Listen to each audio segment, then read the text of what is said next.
In 1955, a newborn boy was left at the mercy of the world, abandoned by his biological parents and handed over for adoption.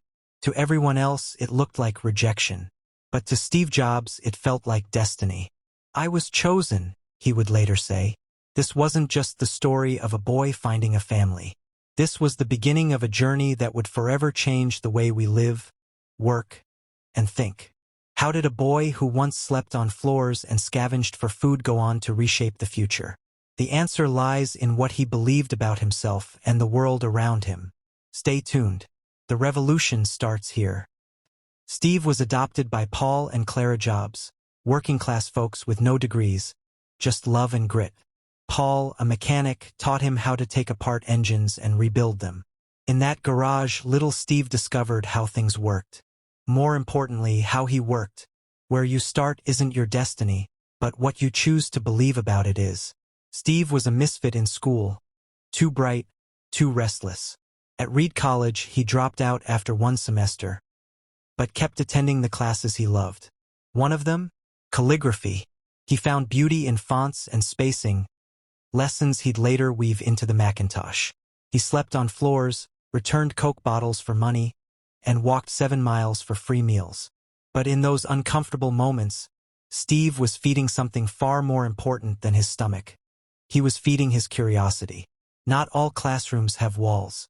Learning begins when you follow your curiosity, not just a curriculum. 1976. Los Altos, California. Two Steves, Jobs and Wozniak, launch Apple Computer in a garage.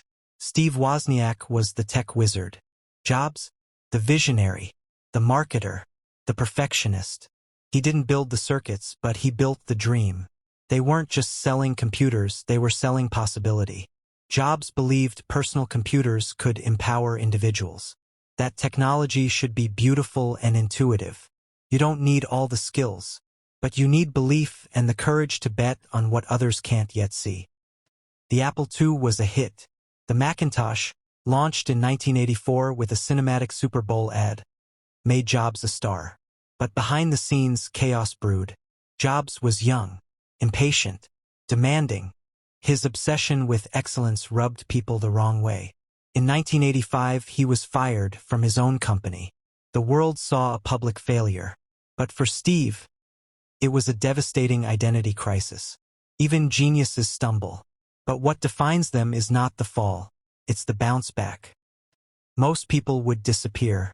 Jobs did the opposite. He founded Next, a high-end computer company. It didn't succeed commercially, but its software would become the backbone of the future Mac OS. He also bought a small animation studio from George Lucas for $5 million. That studio? Pixar. He believed in it even when nobody else did. And soon, Toy Story would become the first fully computer-animated film. Pixar would redefine animated storytelling. Sometimes, what looks like failure is just fertile soil for something greater. 1997. Apple was bleeding money, and in a twist of fate, they bought Next and brought Steve Jobs back. With fire in his eyes, Jobs didn't just rescue Apple, he reinvented it. First came the iMac, colorful, simple, elegant. Then the iPod, 1,000 songs in your pocket. Then iTunes, iPhone, iPad. One hit after another. Jobs made Apple more than a tech company. He made it a cultural force. When purpose and preparation meet a second chance, miracles happen. Jobs was obsessed with design, with simplicity, with elegance. He believed technology wasn't enough. It had to be beautiful, inside and out. He once rejected a circuit board that no one would ever see, because it wasn't beautiful. He wasn't just making devices, he was crafting experiences. Excellence is in the unseen details. It's what you do when no one's watching that defines your legacy. In 2003, Steve Jobs was diagnosed with pancreatic cancer. He refused traditional treatment at first, tried alternative diets, but eventually he underwent surgery. He worked through pain, launched the iPhone in 2007, a product that would reshape human communication forever. He was shrinking in size but never in vision. True passion doesn't clock out when the body is weak. It fights until the final breath. On October 5, 2011, Steve Jobs passed away at just 56. His last words reportedly were, "Oh wow, oh wow, oh wow." He left behind a company worth billions, yes, but more than that, he left a reminder that being different is often the first step toward greatness. Death is inevitable, but impact, that's eternal.